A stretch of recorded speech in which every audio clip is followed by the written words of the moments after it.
Hi everyone, Nova here from Brighter Outlook Narcissistic Abuse Counselling Service with another live stream Narcissistic Abuse Recovery Q&A broadcast. Thank you so much for joining me here today, everyone. Well, today here in Brisbane, it's awesome to have you back. Now today, we have tonight, wherever you are, we have a very special co-host.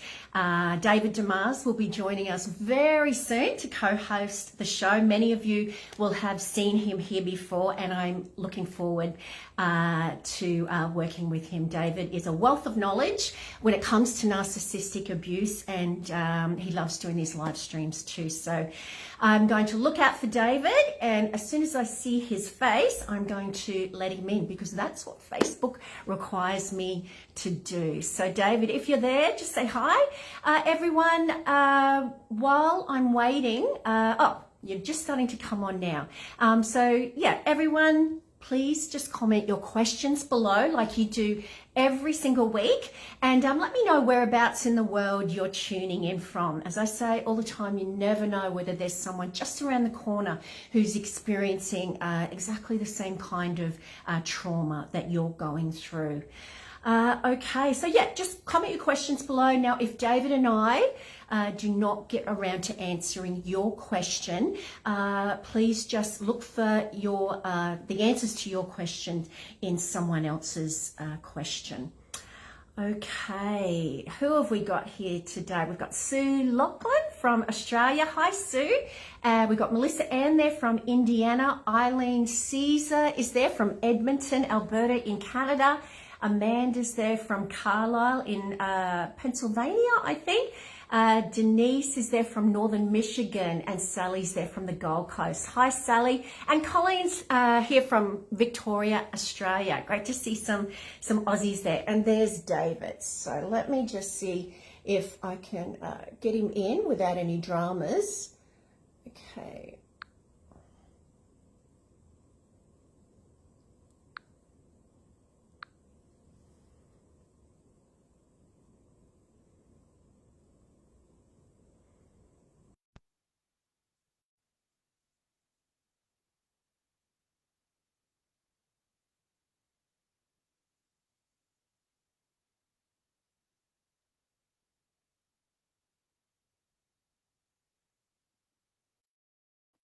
Hello. And there he is. Hey, David, how are you? How you going? I'm going good. How are you going? I'm going really, really well. How was your Christmas? It was nice. Yeah, it was Yeah, nice. Thank you. yeah.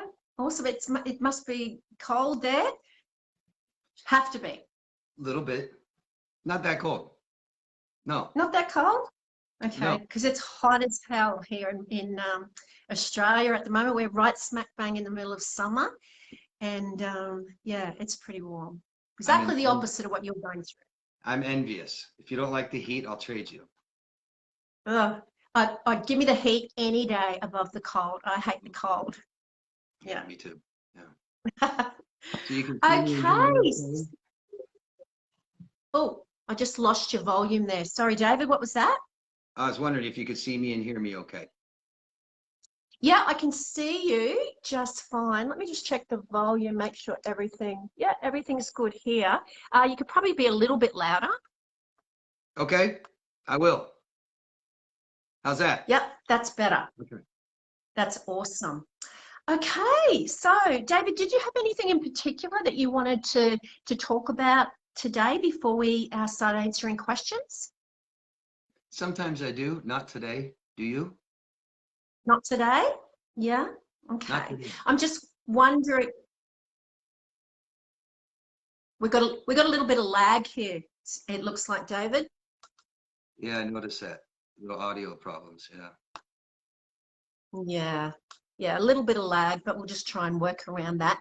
So yeah, I was just about to ask everyone how things went with the narcissist over Christmas. I remember talking before Christmas on my latest live stream about the way narcissists will choose these special times like Christmas or birthdays, any celebration, really, to hoover you back into the vortex, not necessarily into the intimate side of the relationship, but just into the vortex of the chaos. Why? Because you're happy, that you might be moving on, and they want to get back inside your head and make it all about them.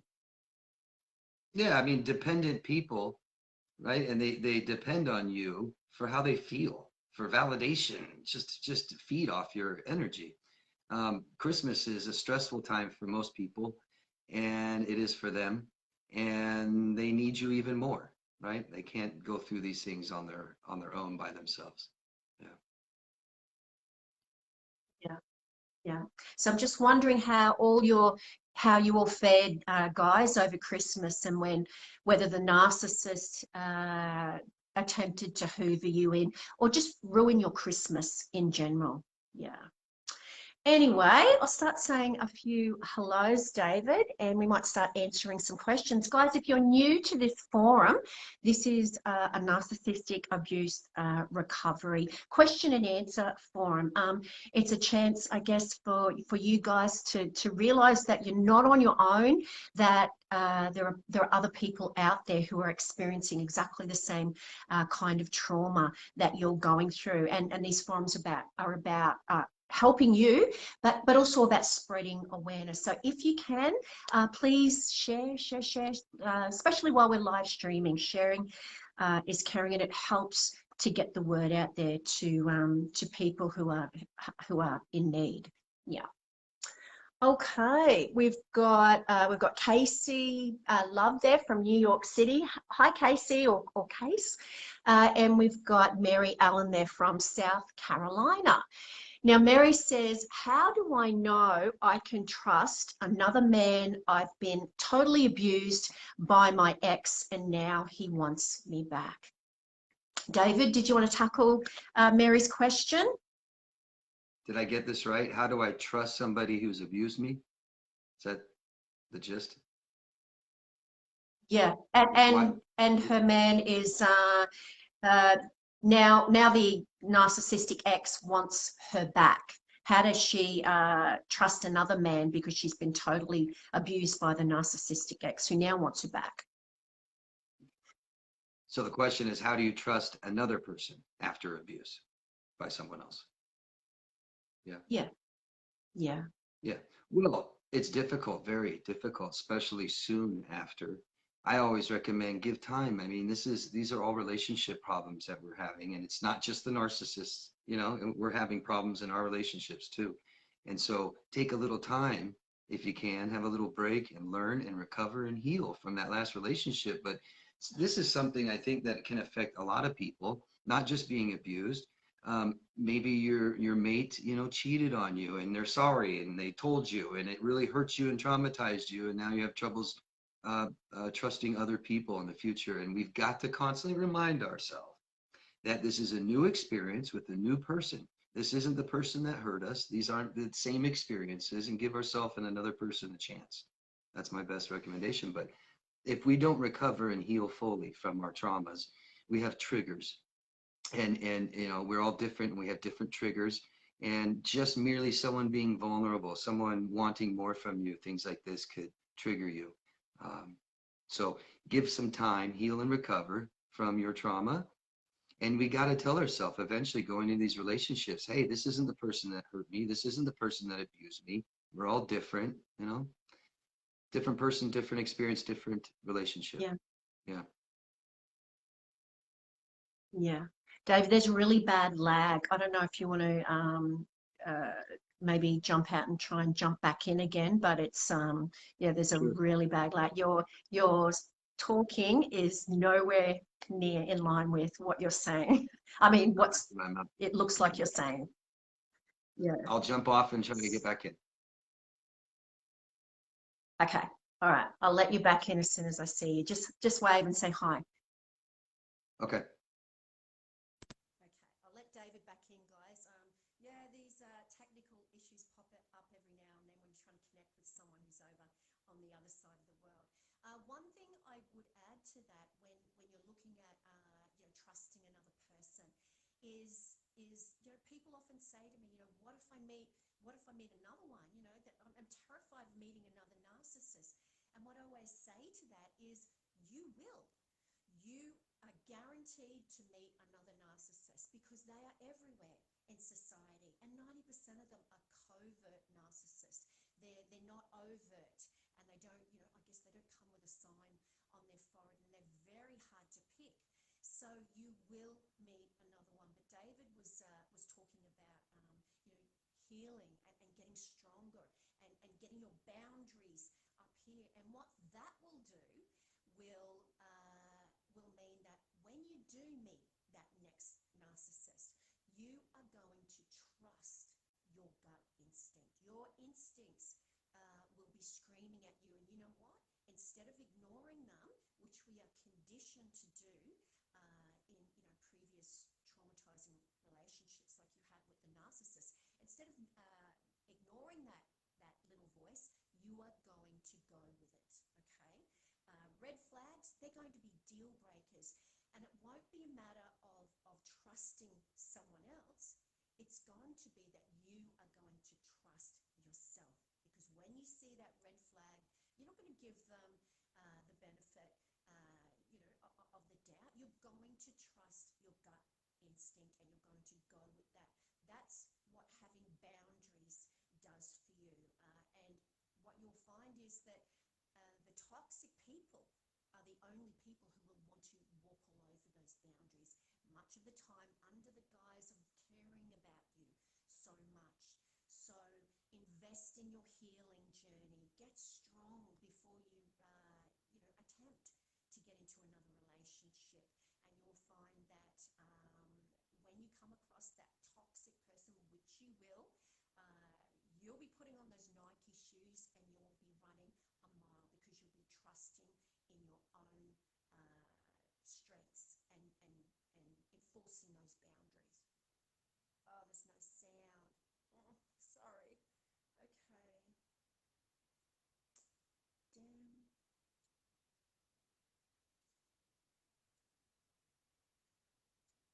Okay. All right, David, where are you?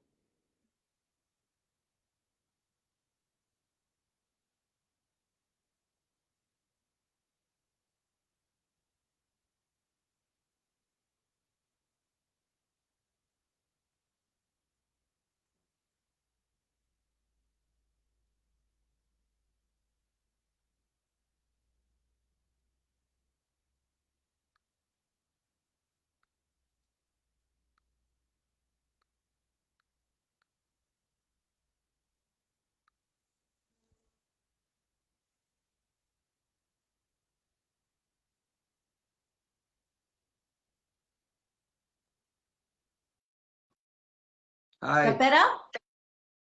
Yeah, I Hi. couldn't hear Let's. you. Now I can hear you. Yeah. Yeah, it's funny when you drop out, my volume goes, and I don't know why. I'm so sorry about that, guys. So thank you so much for telling me that the audio had gone. What I was saying, to add on to what David was saying, was you are going to meet another narcissist, because a lot of people say to me, you know, what if I meet another one? What am I going to do? I can't go through this again. And what I always say to that is, it's not a matter of if you will meet another narcissist, you will. They are everywhere. They will be in your workforce, they will be in your family, they might be your next door neighbor, but they're everywhere in society. But what you're going to trust is yourself. Okay, because of everything that David said, with the work you're going to do on getting stronger and healthier, and having those boundaries up here. Those red flags that we all see in the beginning and we're conditioned to ignore, they're going to be deal breakers. And you're going to put on those Nike shoes and you're going to run.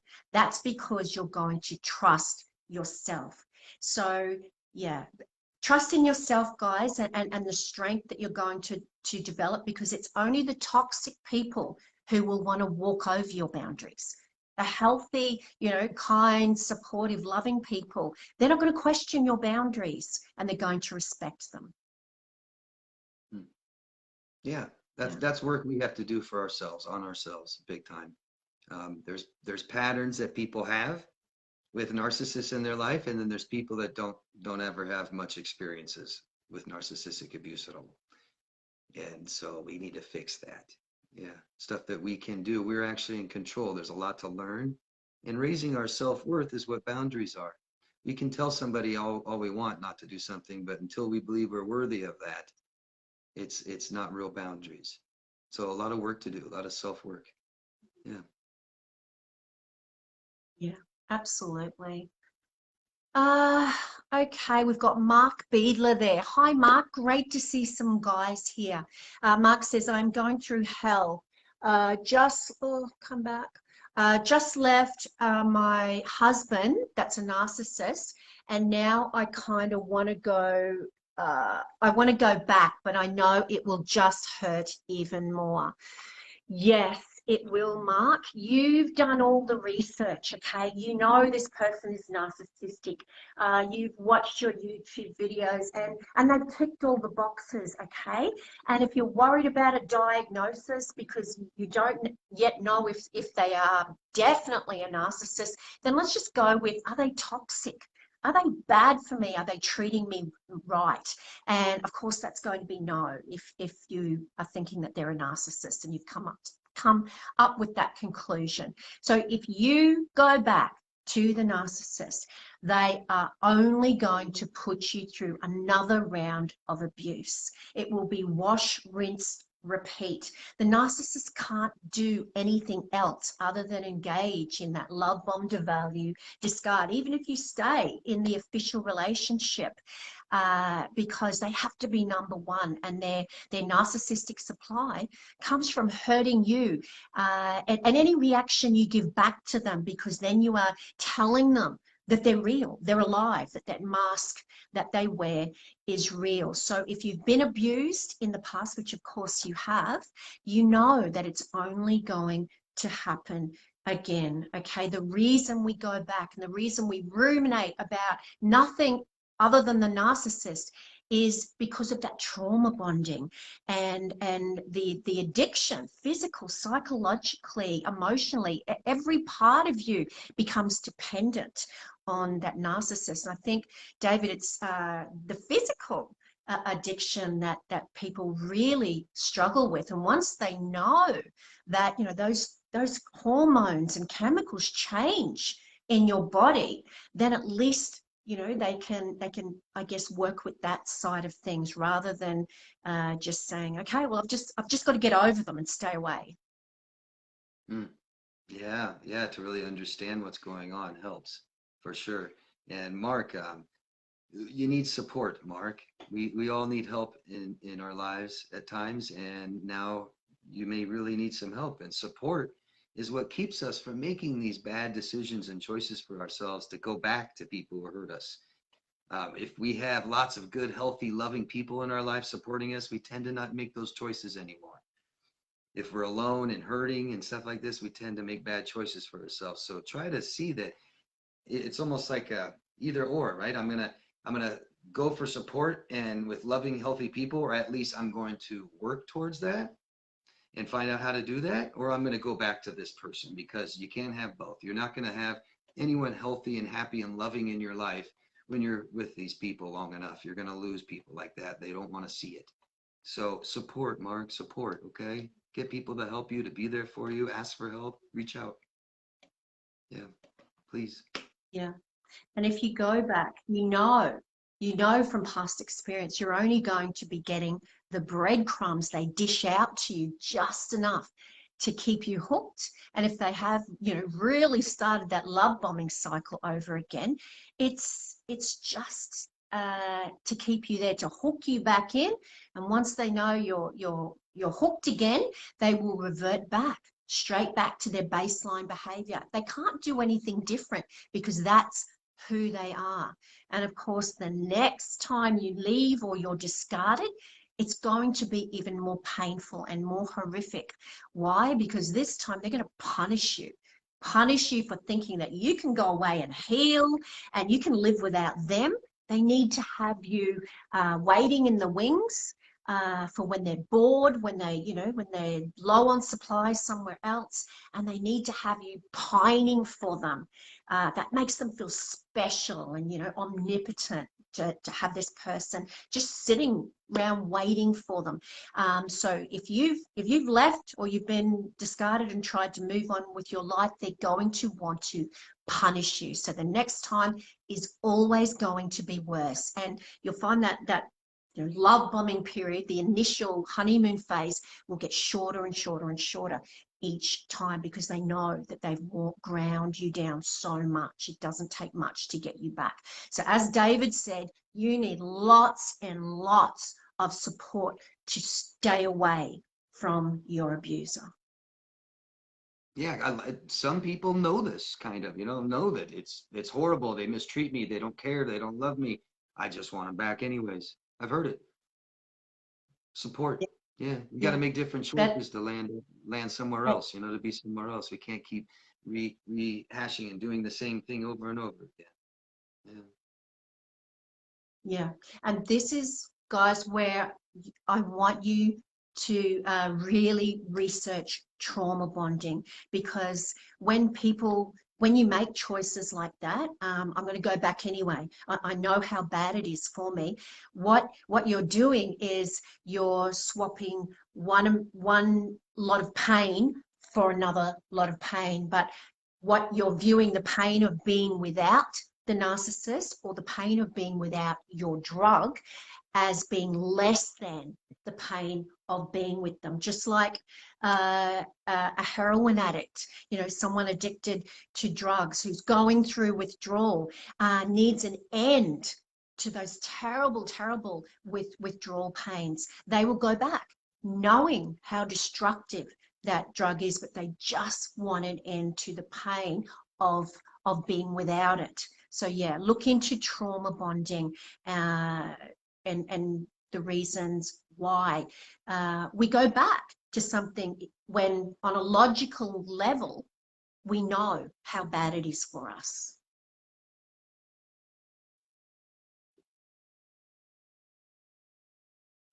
Okay, we've got Sally Baum is there. Hi, Sally. Sally says, I'm in no contact phase now and he's already with someone else. I'm so sorry you're going through that, Sally, but this is normal, isn't it, David, to just move on with the next target, and it's likely that person was already there, all groomed, ready to move on to. Well, we don't really grieve the loss of our car. We just go get a new one, don't we, when it breaks down? I hate to use that analogy, but it works. And I'm sorry for your loss. I am. I'm really sorry. And I hope you try to not see what they're doing. They'll actually do things to get a rise out of you, to tell you that you're worse than them. They're happy, you're miserable. They're healthy, you're sick. No one will love you. Everybody loves me. They'll actually do this on Facebook and Twitter and all these different things. So it just try to see that it hurts you when you see, and you may think, you may have anxiety and you believe that it'll help to find out the truth. And the more you keep looking and seeing, the more it hurts you. You'll never get the truth from him, either whatever he portrays or whatever he shows, it won't matter. Try not to look anymore. Okay. Yeah. And think about it logically, Sally. I know you are, because what you're going through is terribly painful. But who does that?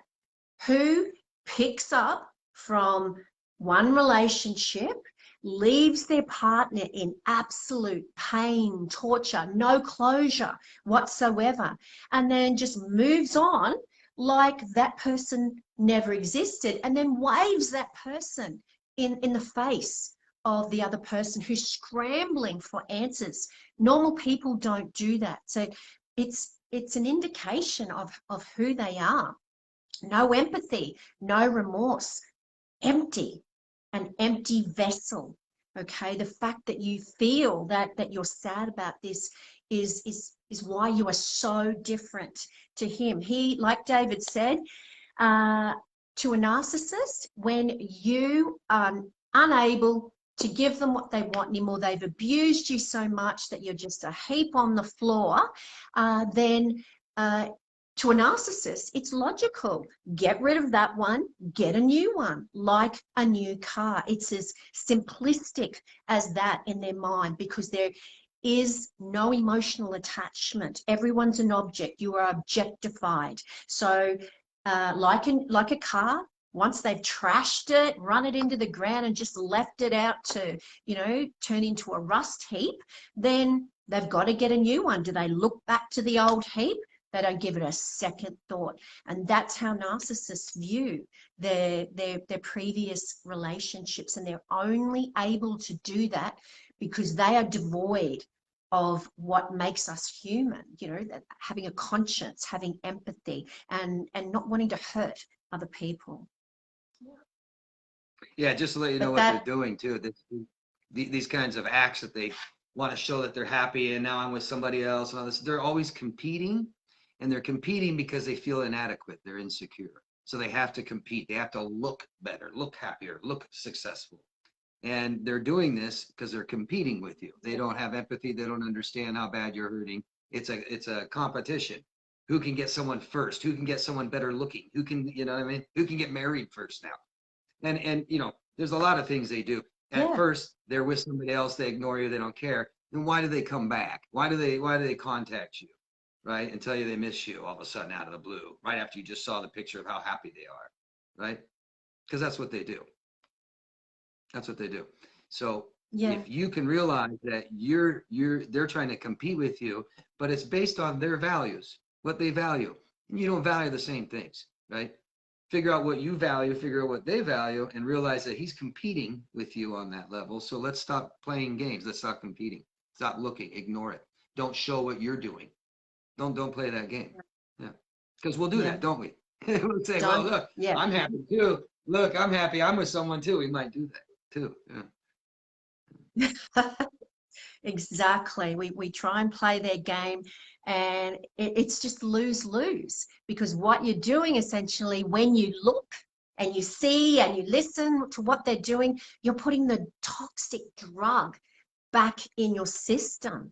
Okay. And you've been manipulated and conditioned to be, emotionally, physically dependent on this person. So you need to go no contact and get that toxic substance, that toxic person out of your system. And don't forget about the big fat platter of narcissistic supply they're getting from you being sad and frantic and wanting answers, and the positive attention that's coming from the new target. They've got you here, and they've got the new one here, and they're going to triangulate the pair of you and make you insecure and make the new one think like they've won the prize. Ugh, yuck.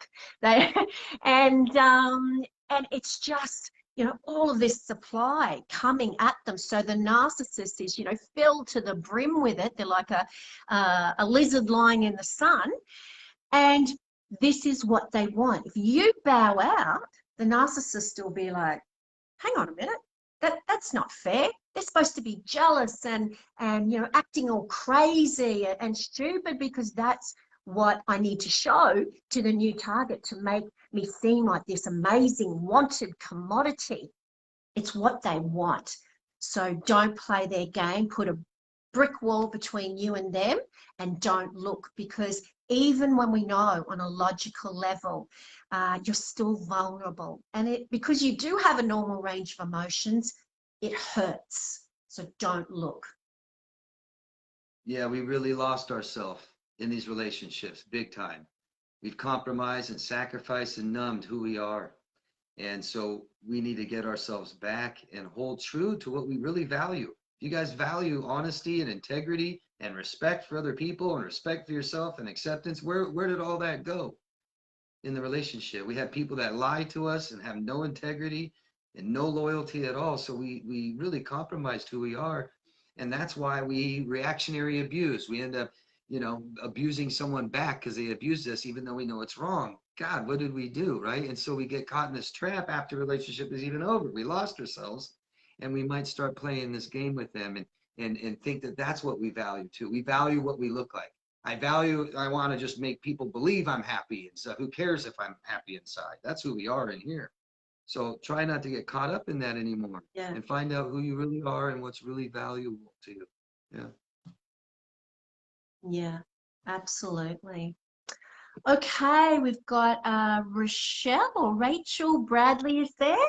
And Rachel says, what do you do when it's not your ex who were civil with, but his friends who are pushing the buttons, causing issues between you? I've had a nightmare recently due to it all. Okay, so what do you do when it's not your ex who you're civil with? Okay, I'm going to think about this. So if you're civil with your ex, okay, but all of your friends within your circle are being toxic, okay, they're talking about you, they're spreading rumors, they're being nasty and mean. Okay, why? Who are they getting that information from? A narcissist is going to, as sure as the sun comes up tomorrow, they're going to implement a smear campaign against you. They need to punish you. They need to stop you from exposing them. So if you're civil, you know, what's your definition of civil? Do you trust that your ex? And where are these people getting all of this information? It's got to be coming from somewhere. Who's the narcissist, your ex or the friends? Are they the flying monkeys doing the bidding of your ex? I don't know. What do you think, David? Well, I don't know exactly what they're doing. And it sounds like they're his friends, right? Of an ex. So I don't know why or how they're contacting you or what they're doing. But you know, maybe it's your friends too. You mentioned maybe it's their friends, but I mean, something we need to understand is that if we have toxic people in our life, why? Where did this come from? Typically, our families, and I mean, almost everyone that I know that has an abusive relationship has some family problems in childhood, has friends that may not be very healthy, and continues to date unhealthy people. Someone that's abusive is going to have toxic friends, right? And they're going to abuse you too. Yeah, And this is a real time that we, evaluate exactly. all of our relationships. Yeah, we evaluate all our friendships, every relationship we have, everyone. How do they feel? How do they serve us? Are they equal? Are we getting our needs Yeah. met? Do our values match? Right. So I don't know exactly the details if this is just someone else's friends that's harassing you, which is illegal. So, there's other ways to take care of this, but try not to defend It's yourself and explain and it's all this other crap and get involved. yeah, yeah. It's his friends. So it's her ex's friends that are causing the issues. I would ask myself, yes, why? Where are they getting the information from? Why? Why is it enjoyable to try and put wedges between you and your ex? Um, and are they friends? Are they his friends? If they're trying to come between him and stopping him from having, an amicable relationship with you, are they his friends? And why isn't he stepping up to tell them to back off? And why isn't he protecting you? Because, you're civil. Why is he allowing this to happen? Kind of suggests that he's maybe just as toxic as they are, and maybe I don't know the full extent of the situation, but maybe you might find that he's the puppet master pulling the strings of those people and delegating those tasks to his flying monkeys so that his hands stay clean and everyone else looks like they're doing the dirty work. I don't Yeah, know. I don't know if it was an ex or current, but obviously, whatever these people are saying to you about you, they're getting fed from him. That's obvious. But this reminds me of the most common situation I hear about is somebody dating a man and his mother is completely involved and abusing her, and he just kind of lets it happen. Yeah, major problem there. So I don't know if that's the situation, if you guys are still together and his friends are abusing you or harassing you. But yeah, geez, if they're still Yeah, together, he's got some yeah, responsibility there. And more likely than not, he's feeding this BS to yeah, them and believes that it's okay. And this is what, narcissists, man, they're gonna tell you you're great in your face and then go tell everybody else how horrible you are. That's what they do, you know. But yeah, I think that's a big yeah. red flag, isn't it? That's If someone you have a relationship with and the people in their lives don't like you and hate you and talk bad about you. I remember I've dated women, and within a couple of months, I just barely met their family, and now they're telling me my family doesn't like you. And it's like, well, why? Well, I don't know. They don't have anything to say. Well, obviously you're saying something, right? Yeah, yeah. Why would your family not like me? They hardly know me. I've been a nice guy. What's wrong? ex- exactly. But once again, we engage in that cognitive dissonance and try and work out what we did wrong rather than seeing what we can now see that we're out of the fog, which is the only way they would be thinking badly about me is because you told them. You have set this situation up like a chess player, and then come to me saying, oh, they don't like you, so that you start to question yourself. What's wrong with me? What did I do? Yeah, or he's cheating on you all the time, but he rationalizes it by you're a liar, you hit me, you cheat on me, and eventually they all believe it. You're the bad guy. No. I'm sorry. Don't be around it. Don't take it. Don't Okay. accept it. Don't listen to it. Don't hear it. Yeah, can't allow that in our lives. Exactly. Okay, we've got Sherry Reynolds is there. Hi, Sherry. Sherry says, that is excellent what you just said. However, when the respect and kindness from a healthy person is not being shown as far as respecting the boundaries, what then? Okay, so we all have our bad days, Sherry. We all have our bad days when we're grumpy and we're short with someone, and we mightn't respect their boundaries like we probably should on that day, and we might snap at someone. The difference between a healthy person and a narcissistic person is that that type of behavior is consistent. It is a consistent pattern of behavior over time. Okay, so if you know that this kind person, this is a healthy person, and they love you, and every blue moon, maybe they not had enough sleep, and they snap at you, and it's normally an isolated incident, or it happens rarely.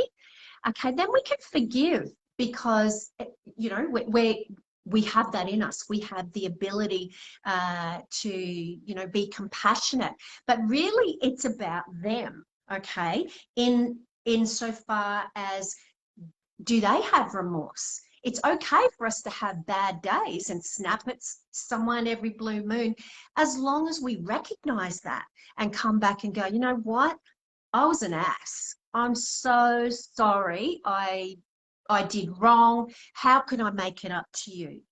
That's the difference between a healthy person acting out a character every now and then or every blue moon, and a narcissist who does it intentionally to get you to react and is enjoying it, and of course has no sincere apology, let alone any changed behavior. Maybe a one-off or for a week or two, but then they revert back.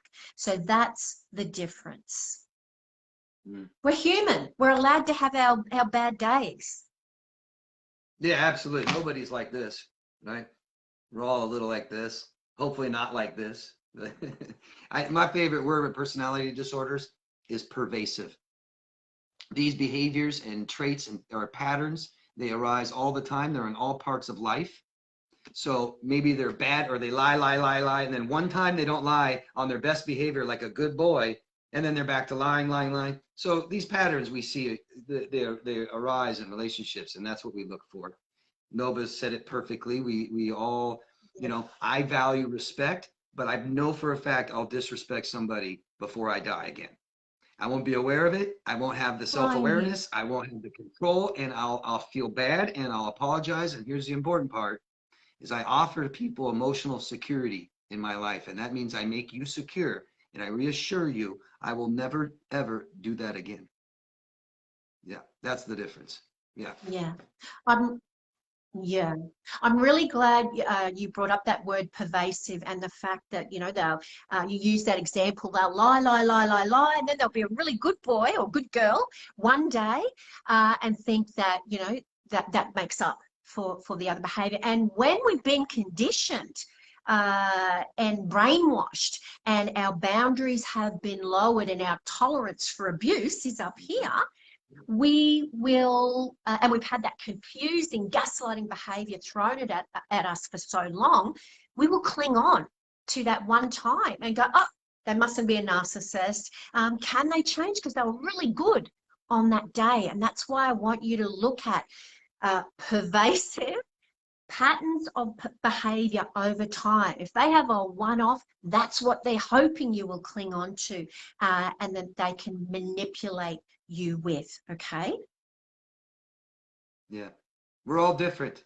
We don't have to have somebody completely change and be the person you want to have in your life. It's so much easier to find that person in your life because they exist. We're all different. Yeah. Okay. What have we got?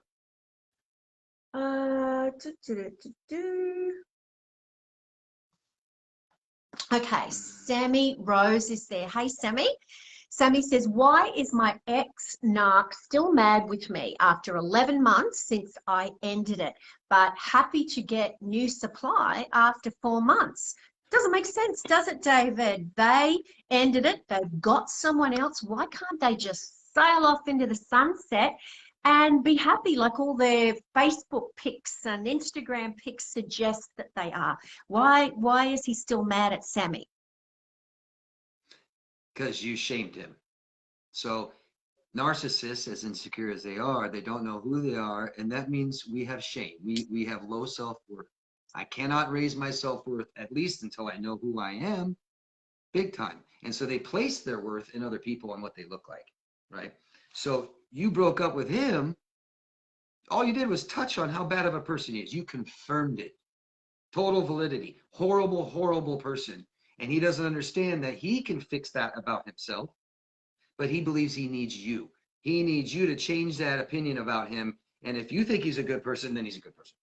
He can't do that himself. So he's going to keep trying with different people and different people and different people. And it doesn't work. And that's not what happiness is. The short answer. Yeah, absolutely. And if he's mad at you, Sammy, and his actions are reflecting that, it's because he wants to punish you. You're not worshiping him anymore. You might look like you're moving on and healing. Just because he's got a new girlfriend, that's irrelevant. You need to be marinating in your pain and worshiping him. Otherwise, where's his ego going to go? Okay, this new target's probably starting to get a bit boring, and he needs to look back to you because you're starting to become shiny and new again, and he needs to see that you're waiting in the wings and you're still worshiping him. So if he's mad at you, it's because you are moving on with your life. You are not giving him the narcissistic supply that he needs. And if he's angry at you and he's yelling and abusing you, he's also staying inside your head. You're thinking about him. Remember, negative supply is just as good as positive. So if you're hearing all of this stuff from him and you know he's angry, then it's working. He's inside your head, and that's as good as positive energy. And the more we are full of hate, the more we hate ourselves. I promise. He's not happy with himself. He doesn't like himself. Full of shame. Bad person. Thinks he's horrible.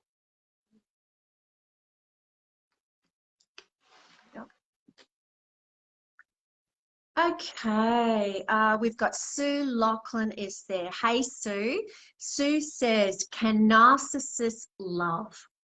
I always wondered if my ex-narc ever loved me. Yeah, we hear that a lot, don't we, David? Sue, what's your definition of love? Yeah. Yeah. Yeah, I think we might all have different definitions. Yeah. And I stopped doing that. Yeah. I stopped trying to talk people and they don't love you. They don't love you. And I don't want to tell somebody, no, you don't. Somebody says, anyone in this world says, I love someone. I'm not here to say, no, you don't. But what I want to ask is, what do they love? What is it that they love about you? What is it? When you find out who you really are and the different facets that make up our true authentic self, you'll see that they can't stand you. They don't love who you are. They love what you are. That's something I've discovered. So I won't tell somebody they don't love, but I want to know, what do you love about somebody? Yeah. Yeah. I mean, to me, love is just a word unless it is backed up by action. And by action, I mean, love to me is respect, compassion, kindness, empathy, support. All of those things that make you feel special, that's love to me.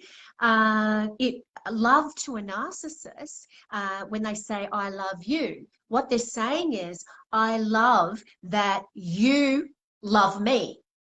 I love that you love me. And that makes me feel alive. Okay. So, if your version of love, which I know it will, differs to that, and you consider love to be respect, kindness, compassion, all of those things, then no, they don't love you. But they don't love, in that sense, anybody, not even their own children. They attach like a leech. They don't have the capacity to engage in, those things, compassion, kindness, empathy, because to a narcissist, those are weaknesses. They make you vulnerable. Someone can hurt you if you actually have those, those traits. So if your version of love is the same as mine, no, they don't ever love. They attach, objectify, and they love that you love them. Great way to put it. Yeah, narcissist, right? The world revolves around me. And so I can't see past my own fingers and toes. Everything's about me. And the narcissist rejects themselves completely. So they're looking for people that accept them. And if they find somebody that accepts all their crap and all their abuse and neglect, then they feel like they can maybe even accept themselves a little bit. But yeah, that's very well put. I do a little exercise with clients, and I tell them, get a piece of paper and write, what do you love about that person on one side, and what does this person love about you on the other side? And you'll start to see some things, usually right away, and you'll see that what you thought you loved about them isn't true. It's not really them, maybe. And what they say they love about you may be superficial. It may be smells, sex, looks, fun, excitement.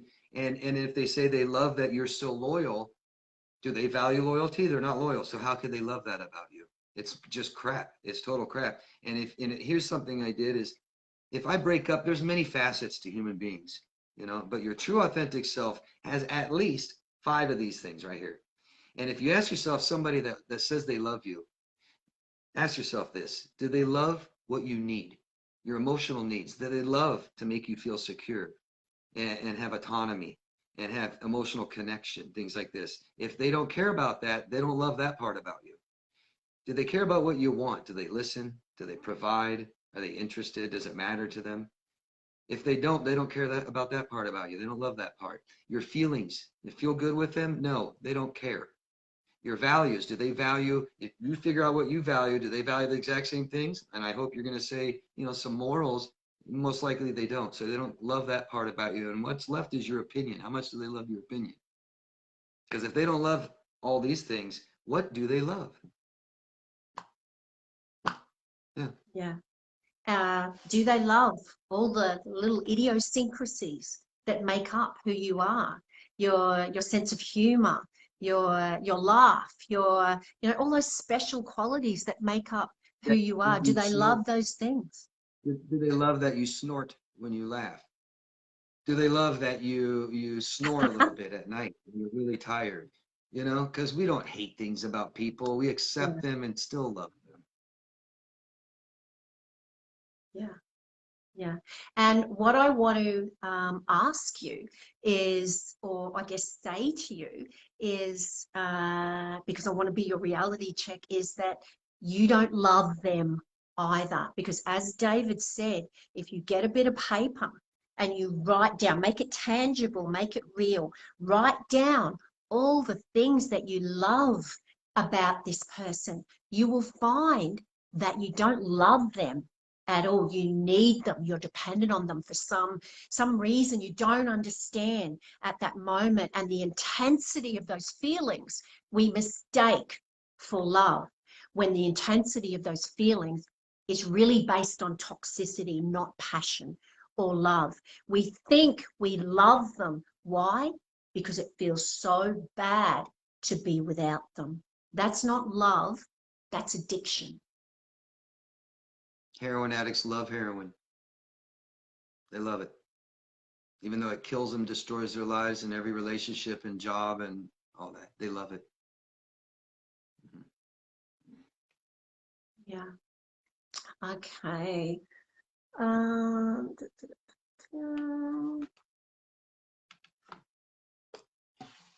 okay. I can't remember who, it just kind of floated away, but I remember the question. So sorry for not seeing your name, whoever wrote it.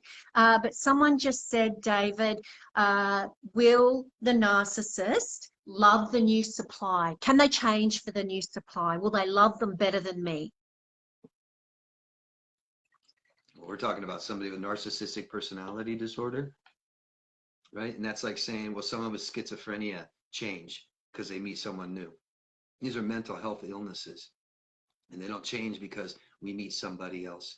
Do any of your problems all change because you meet someone? Any single problem. What changes because you meet somebody? Because somebody in the world comes along in your life. Nothing. You can run, you can move to different countries, your problems follow you. You can end every relationship at the drop of a dime because of a problem. That problem will arise until you learn how to fix it. Yeah. That's my answer. Yeah. A narcissist is not ever going to change for the next target. And the reason that we think that they might is because we've been conditioned to think that the reason the narcissist took off and left was because of us.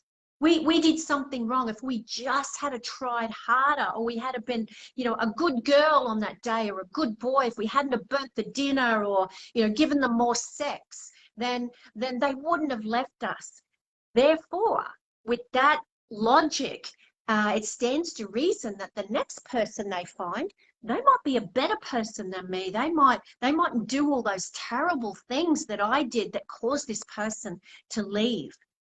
And that's what the narcissist wants you to believe that. And that's why they post all these pictures on social media, displaying how happy they are. They've met their new, 50th soulmate. And it's so amazing. They've never felt like this before. If you look, that's all you're going to see. But trust me, that person, as sure as the sun comes up, is going to go through exactly what you went through, because nothing else is possible. Because that false mask the narcissist wears when they're love bombing you, it's unsustainable. What goes up comes down. It has to drop because the attention has to be on them. So when you're hooked, they can just go, oh, thank goodness for that. Now come to me. Put the attention on me. It's going to be all about me. It's inevitable. It has to happen.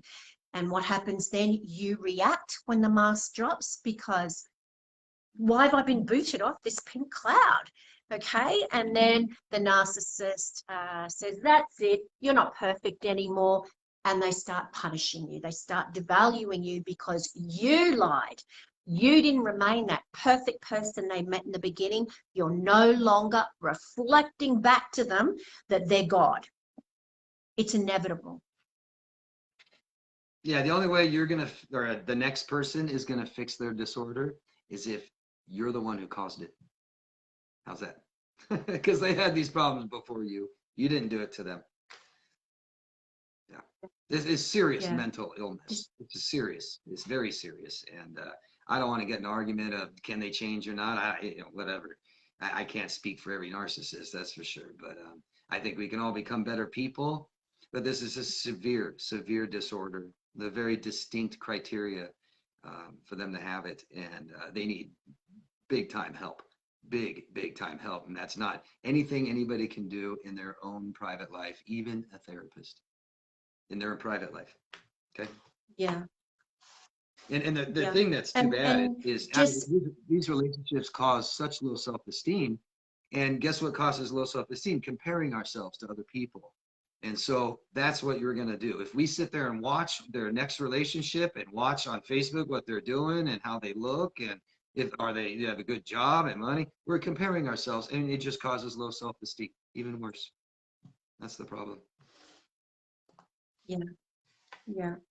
Don't compare yourself to that person who's going through the same manipulative love bombing stage that you went through, where it felt so amazing. That's when the hooks were set, because that person is going to go through what you're going through. But I believe that the narcissist gets worse because they become more skilled with each partner. They get more skilled in manipulating and abusing. So it only gets worse as they go on with each new partner. And we hear, David, I'm sure your lovely clients have said to you, but they went on and they married that person and they had children with that person. What was wrong with me? That they chose to settle down and get married with that person. Most probably, what was wrong with you was in the narcissist's eyes, was your strength. They didn't see you as a good enough victim to want to continue to abuse over time. So for, I don't know, what reputation, impression management, needing to look good in society, at that time they had a great victim who they asked to marry them, and they were ensured a regular narcissistic supply for years to come. So I want you to reframe that if that's the way you're thinking, and look at the fact that that person was not as strong as you are. Okay. And it's not because they're better than you, they're just a better victim. Yeah, actually, try a little compassion and realize that they're just the next victim. Absolutely. And we talk about happiness all the time. And is happiness an action or an emotion? It's an emotion. So it doesn't matter what we do. Real. I just want to be clear on that. It doesn't matter what you do. Actions aren't what make us feel good. It's about our emotion. Happiness is an emotion. And it doesn't matter what that narcissist goes and does. It doesn't. It doesn't change how they feel. It won't. I just want to get that in. Yeah. When the narcissist is doing something, regardless of what their behavior is, I want you to look at what the motivation is behind their behavior in everything they do, whether they're being nice, whether they're being nasty and mean. They are always in the process of manipulating you. When their lips are moving, they're lying. So look at the motivation behind their behavior. I've used this example before, but a narcissist will, you and I will see, someone fall over in the street, and we'll race up to that person, and you know, we'll feel awful for them, and we'll want to help them, and you know, help them to cross the street because we have empathy for that person. We don't want to see them hurting. A narcissist will engage in exactly the same behavior, same outcome. This person was helped across the street, good deed done. The difference is in the motivation, because the narcissist, before they engage in that behavior, will look around to see who's watching, see if they've got an audience for this good deed. They'll go home and they'll plaster it all over Facebook. Hey, I did this great deed today. I want some accolades. I want admiration. Okay, some of the most narcissistic people in the world are heads of charities, you know, seemingly doing all of these charitable things for disadvantaged people, when the motivation behind their behavior is admiration. They want people to go, wow, you are amazing. So look at the motivation in the behavior. Yeah, it takes a long time to get to know somebody. We can't judge and base it on what they do. Yeah.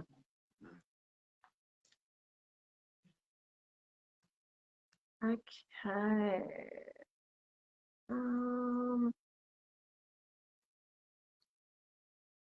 Okay, we've got Greg Tracy is there. Hey, Greg. Greg said, how do I deal with my soon-to-be ex-wife that is a covert narcissist? We have a 2-year-old daughter. David? One of the most common questions, and it's so sad, and there's a lot. There's a lot that we need to do. It's not going to be fixed or answered in just one answer. I can't, you know, there's so much. And we it seems like we kind of go down this almost every video. Not all of us have children. Not all of us have children with our abuser, but some do, unfortunately. And I think the biggest mentality is, I got to suffer and sacrifice until they're 18, right? And that's not true. There are ways. There are better ways to deal with this and to get help. So, I mean, just run down some of the basics, but really look into this and get support, get help. There's professionals out there to help you with this, and other professionals, not just therapists and stuff. There's lawyers, right? So some of the major, right, criteria is you got to get her out of your life, and any relationship you have with her anymore, once she's gone and your ex and the relationship is over, is only for your child. The only communication you have is for your child. Get a lawyer, have an agreement. Seriously, have everything agreed upon legally, so she can't just keep doing random things and act bizarre and keep abusing you and show up at your house and contact you and call you anytime she wants. Have an agreement that she has to abide by. Everything has to be only about the child. I typically suggest using only email, not talk on the phone, not talk about, not text, email. Make it harder. Make it not such a major part of your life. Make a whole separate email just for that. There's also apps, parent apps just for this now, that you communicate only through that app. That's it. So there is help for you out there, and I'm really sorry for what you're going through. You do not have to suffer till your child's 18, okay?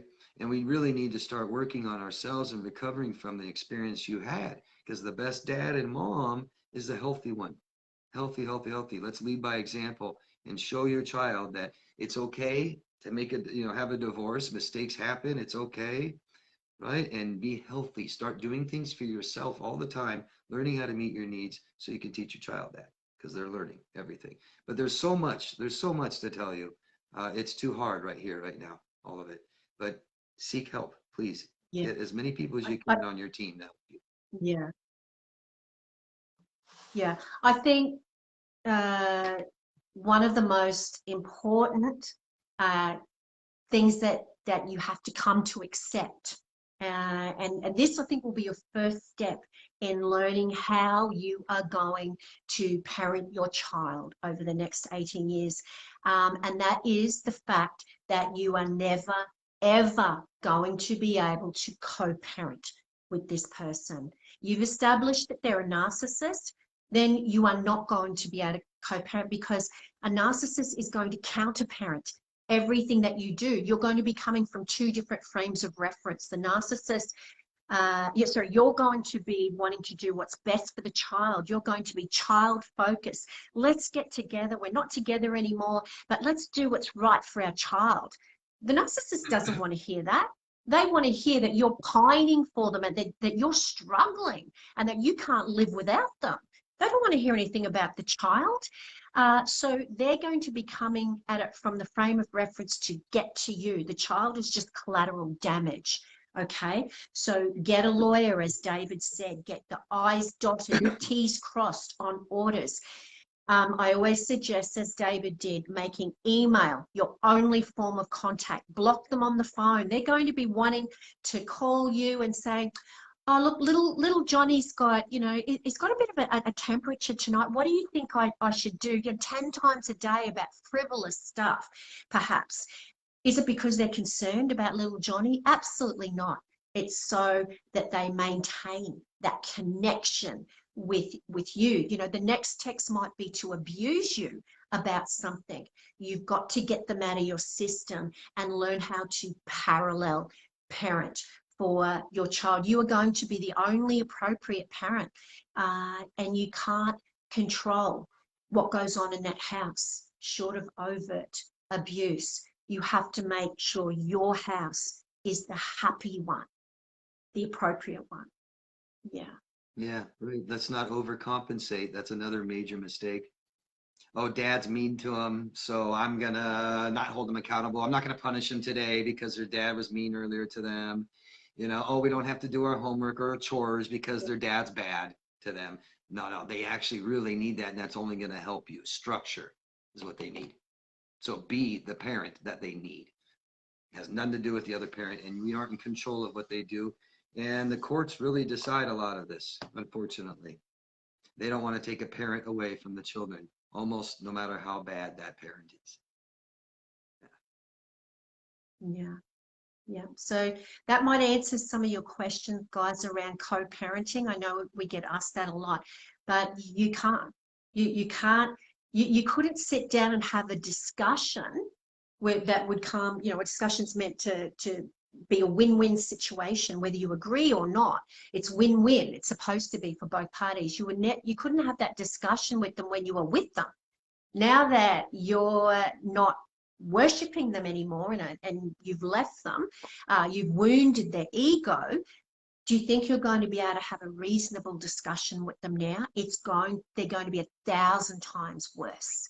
And they're going to use your children because they know that you love them and that you're going to want to really try hard in this relationship. So work out how you're going to parallel parent from the very beginning. Draw in third parties. Don't see your abuser at pickups and drop-offs.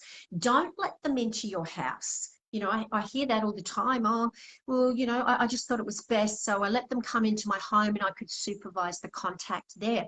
That is your Taj Mahal. That's your little bit of space on the earth that you don't have to let be tainted by your abuser. Don't let them in your home. Don't let them in on your property.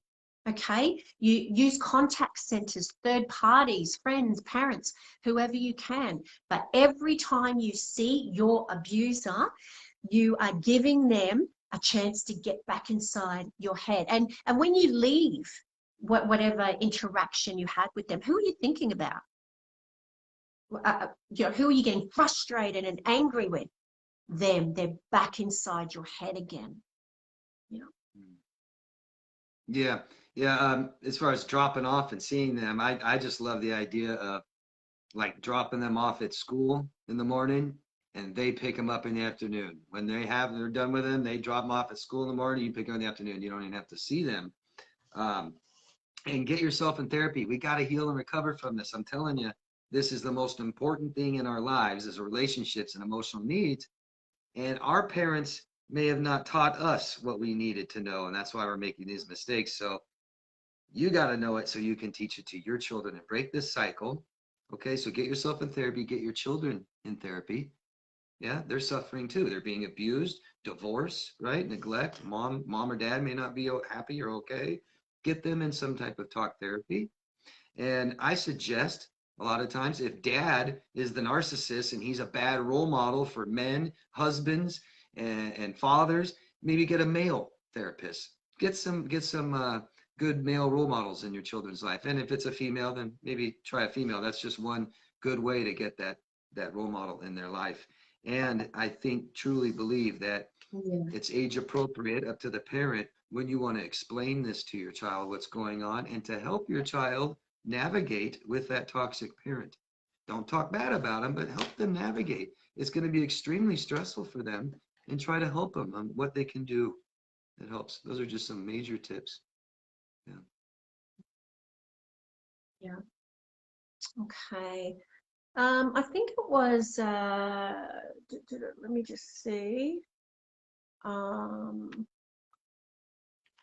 Okay, I think it was Sarah McCarthy said, I think it was, how do you move on and heal after trauma, after abuse like this? David, I'm going to let you answer this, but I'm just going to ask you a quick question before David answers your question. I'm going to ask you a question, Sarah, which is, what's your passion in life? Now that you're out of the abuse, what are you passionate about? What makes you look forward to getting out of bed and doing? Yeah, great question. To start focusing on yourself. I once was asked, David, I know that you suggest all these things that you have to do to recover and heal, but really, David, can you just like come out with just a real A to Z?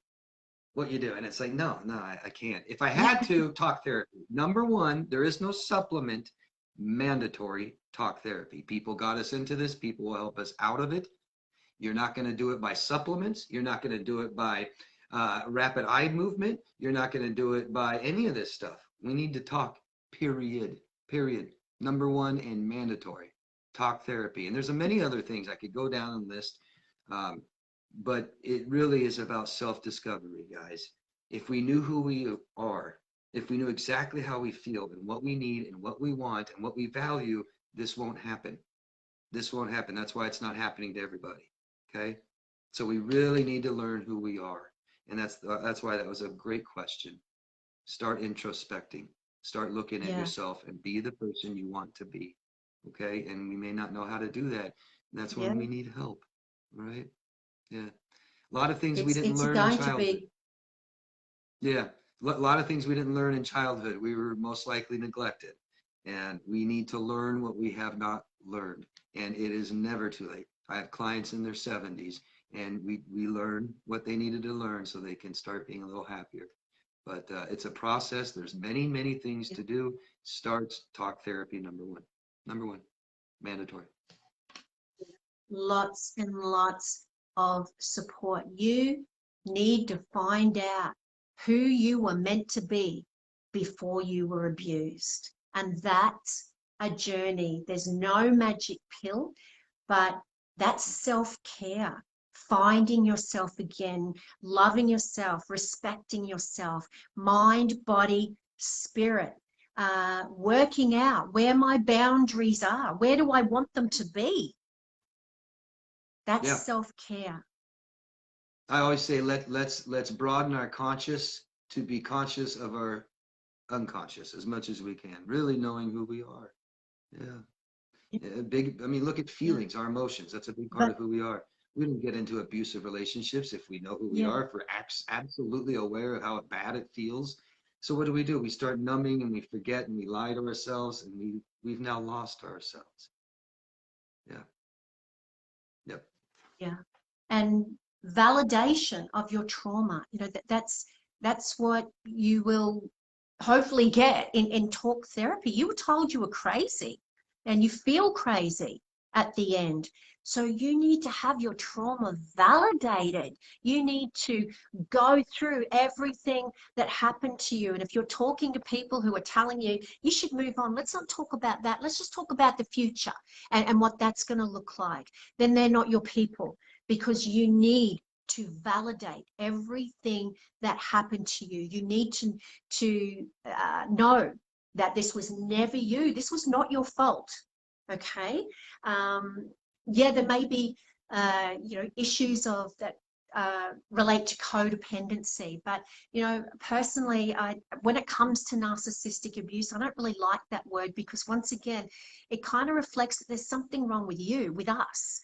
I prefer the word trauma bonding, which is what I want you to look up. And you need to know about that. You need to know that the abuse was 100% on them. These are not relationship issues. That's why you never, ever go to counseling with a narcissist, because they're only going to manipulate the counselor and you know, triangulate the counselor to re-victimize you, because they are not relationship issues. They're issues of abuse, and you need to have that validated for you.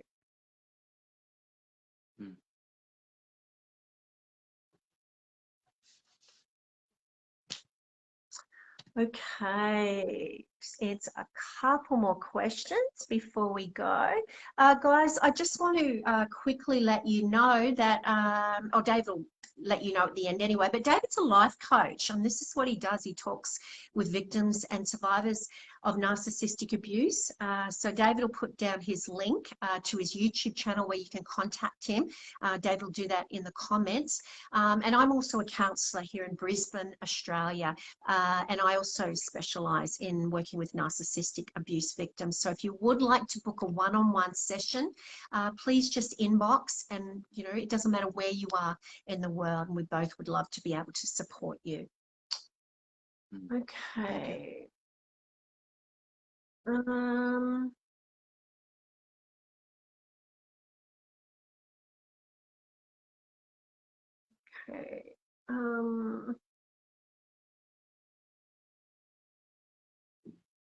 Okay, who is it? Oh, Sammy says they love loyalty, but they can't be loyal to their spouse. Of course not. The rules differ for them. They can and they will reserve the right to change any rules they put in place to suit them only. So it's about them. Me. That's all it's about. And you need to do what they say, not what they do. That's the absolute sign that somebody doesn't know who they are. Total unstable sense of self. I really value honesty, but then I lie. Oh, I have so much. Integrity is number one to me. I hear this a lot. I see this a lot. Integrity, number one, and they never keep their word. You know, oh, I value respect so much for people, and they're totally disrespectful. They want you to be that for them, but they don't value it themselves. Yeah. They don't know who they are, but they say they value it. It's like saying I have long hair and I never wear black. You know, I hate life coaches. I mean, I don't know who I am. I mean, it's literally that bad. Yeah. Yeah, I find that when they're saying that, you know, you tend to see lines like that. I'm loyal. I value loyalty, respect. I am high on empathy. You know, you tend to see those things like on dating sites, you know, as their profile. Who needs to say that? You know, isn't that just something we should take for granted in another human being, especially one who's, you know, wanting to get into a relationship? So listen very carefully, and don't ignore the red flags. When you hear lines like that, I am so loyal and I despise cheaters, they're usually telling you who they are. They're projecting, because normal people don't have to go around sprouting that out, because it should just be accepted that we all don't like cheaters. We don't have to announce it to the world like a narcissist will. So normally if they're saying that, it's because they're doing it. Mm-hmm. Yeah, right. It's like people accuse you of lying all the time. They don't believe you all the time. They're probably liars. Or, you know, everyone's stealing. Did you steal? Did you take that? Oh, I got to hide it. Someone's stealing all the time. Well, maybe I'm a thief. Yeah. Okay. David, we've got Estelle Mitchell is there. Hey, Estelle. Estelle says, why would a narcissist who discarded his wife while I was pregnant, why would a narcissist and child be trying to delay the divorce? He has a new supply, the person he was having an affair with. Oh my goodness, what are the odds? He moved straight on with the person I'm assuming he denied seen when you brought it up to him. I'm not being facetious, Estelle, but it's just textbook that they do this to, you know, re-traumatize you. I guess, David, why would they be delaying divorce? Well, the divorce, well, where would the fun be? And just getting it over with really quickly. Well, how would they be able to pull your strings and continue to do that if it was just done, over with? That would be like the narcissist, you know, kind of sailing off into the sunset when they met their new soulmate. Where would the fun be? Yeah, I guess I'll use the car analogy again, right? So would you throw your car away just because it had as a dent, right? I can go get a new shiny car, but man, that car runs fine still. It's just not exactly what I want now at this time. But these people are unstable, and it is dependency, or we can use trauma bonding, like Nova said, but they're dependent too. They're addicted to this too, and that's why they come back. That's why they totally, you know, tell you all the bad things about yourself, and then they want you back. Oh, I can't stand you, I hate you, and then they call you. Okay. And it's the same reason you know that they're abuser and bad for you, but you want them back. You may just a little bit, just want to talk to them, just want to hear this or hear that. So it's both of you. Both of Yeah. you are dependent in this relationship. And it doesn't mean they love you. Yeah. Mhm. Exactly. And you know, a lot of the time they do this, yes, because it's fun. It's they're soaking up all the narcissistic supply they're getting from your frustrations because they know you want to move on. And look at what it's doing to cement the relationship with the new target. They're able to say to that person, oh, my crazy ex, it'll all be your fault. She's dragging it out and she's causing this, and I just want to get her out of my life. And you know, the new target's probably going, why don't you just end this? Give them what they want, you know, cut it off. Let's just move on with our lives. So they're getting all that, you know, that narcissistic supply from that new supply, who's reacting to him still being engaged with his ex. So he's getting all of this supply, triangulating the pair of you, and he's getting it from both sides. Not to mention the fact that, you know, as a lot of them do, he's probably, you know, maybe representing himself. If he's not, then maybe he's controlled all the financial resources, knowing you have nothing, and making you spend all of your money. Doesn't matter that it could have gone to the children. It just matters that he's draining you, stressing you out, and he's in control. Okay, it's about remaining in your life, punishing you, keeping it going, as well as keeping the supply coming from this person over here who is reacting to all of this chaos.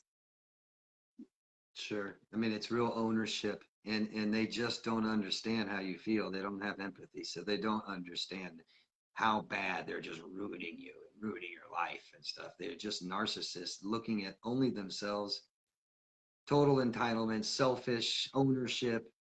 It's kind of hard to put something that they own away for someone else to have. Right? Yeah, it's like sharing your toys as a kid. No, I'm going to keep them all. Keep everybody. Yeah, exactly. Okay, we might just answer one more, David, before we wrap it up. Rochelle's got a really good question here we might end with today. Oh, she just lost it. She floated away. Oh, I lost it. But anyway, I think I remember what you said, Rochelle. Rochelle said something along the lines of, I don't understand how, you know, if we've had a traumatic, you know, past, and, you know, maybe we've suffered abuse in the past, that we go on and we want to help others. We don't want it to happen to someone else. Why does the narcissist, you know, use their abusive past, their trauma, to as an excuse to hurt others? Well, I think absolutely one of the biggest mistakes we have made is to believe that we're all the same and not acknowledge and accept that we're all completely different, totally equal, but we are so different, Michelle. And um, trying to understand why somebody with a different brain and a different life and a different past does what they do. We all react differently to our traumas. to our abuse, all of us, you know. Um, the reason they're doing things now is that's how they learned, period. They didn't learn to be vulnerable and communicate and ask for what they want. They can't do it. They're too insecure. They have to manipulate, they have to lie, they have to triangulate and gaslight and smear. Anything they can do to try and stay safe. They are so weak, so weak. They have to always stay safe, no matter if it's just to ask for a ride or ask for anything. They have to keep one foot out the door and make sure you can't hurt them. They're so pathetically paranoid of getting hurt. They made a pact with themselves a long time ago, and it's the only thing they ever stuck to, and that's no one will ever hurt me. And with that attitude, you will never achieve anything in life, anything that matters. I can't be hurt, then I can't have relationships with people ever. And that's them. They don't. They don't have a real relationship with anybody. Yeah. And they try to stay safe that way. And it doesn't work. Yeah. So that's why. Yeah. Yeah. And remember, the narcissist has no empathy. That's the difference between you who've been traumatized and the narcissist.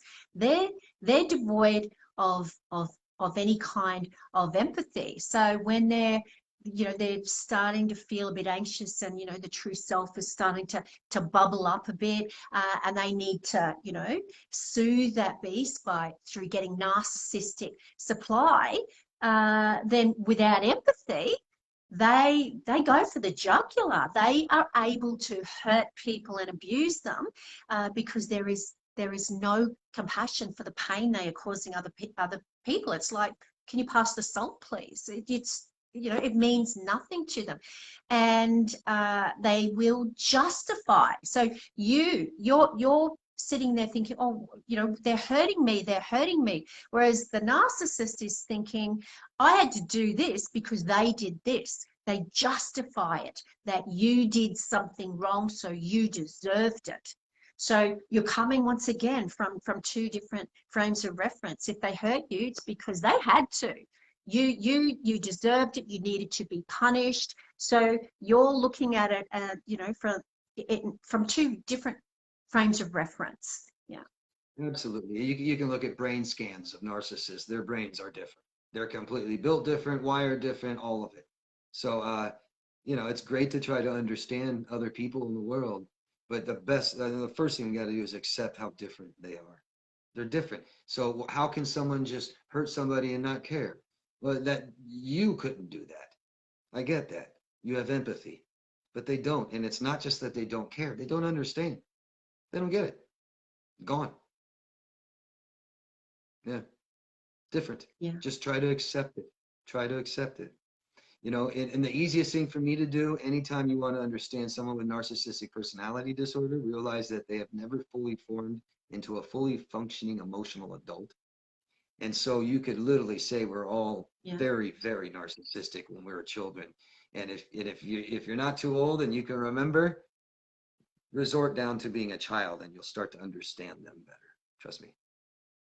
Yeah. Don't make the mistake of thinking that, just because they lack empathy, that they don't know what they are doing. They know exactly what they are doing. They have cognitive empathy. They know right from wrong. They know this is causing you pain, and they do it anyway because it doesn't affect them. Okay, so if you find yourself feeling sorry for the narcissist, which is what they want, because of their past trauma, you're going to be and continue to be their victim, because they're going to use your empathy against you. Okay, they know exactly what they are doing. They know the rules in society. Okay, they know that you don't do this and you don't do that, but they are,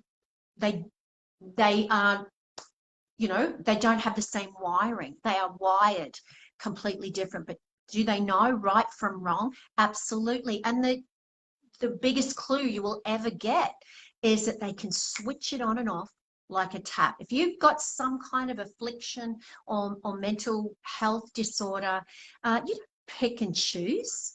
A narcissist can switch that charismatic personality on and off like a tap. They don't suffer from anger management issues when they're flying into a fit of narcissistic rage. Why? Because they can control their anger perfectly when there's a person around that they don't want to have that person see that side of them. So that's your biggest clue, that they have control and they know what they're doing.